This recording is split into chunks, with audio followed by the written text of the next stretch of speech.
और सुंदर इस प्रकार से भगवान ने राजा पौंड्रक का भी उद्धार किया।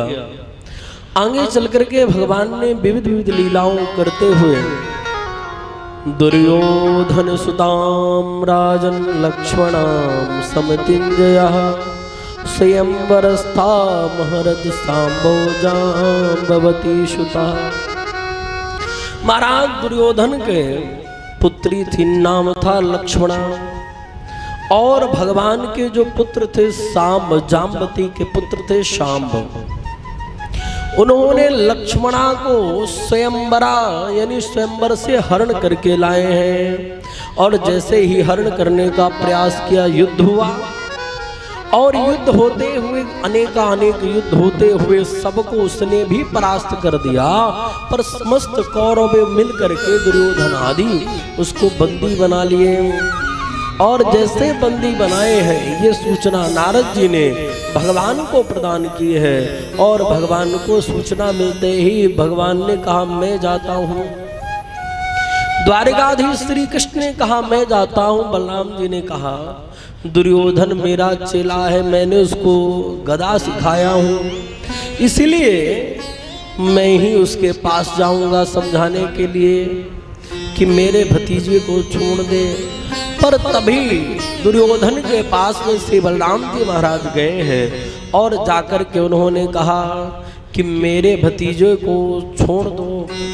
पर महाराज मानने वाला नहीं था, नहीं माना। उसने कहता रे मैं अपनी बिटिया का विवाह इसके साथ में नहीं करूंगा। क्यों नहीं करोगे? बोले उसने कहा आज पांव की जो जूतियां हैं वो सर में बैठेंगी। नूनम नानाम अनुन्नद्धा शांतिम नेच्छत् साधवा। और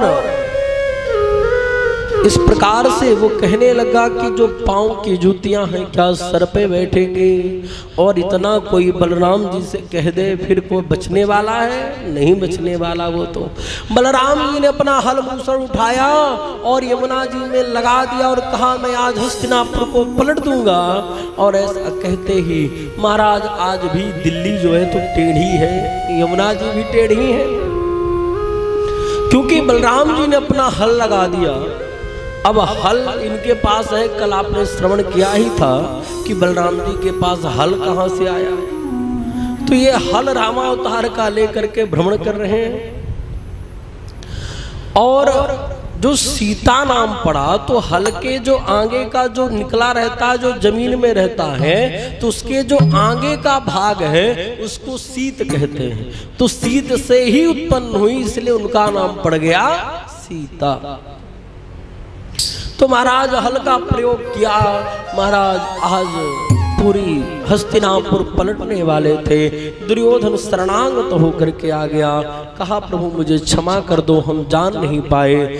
और सुंदर लक्ष्मणा को और साथ में सांब को लेकर के आए हैं। मंगलमय सुंदर विवाह हुआ है। विवाह होने के बाद सुंदर बलराम जी वापस आए हैं।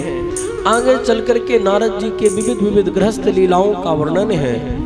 और गृहस्थ जीवन में नारद जी महाराज अलग अलग भ्रमण करते हैं। पांडव भी सुंदर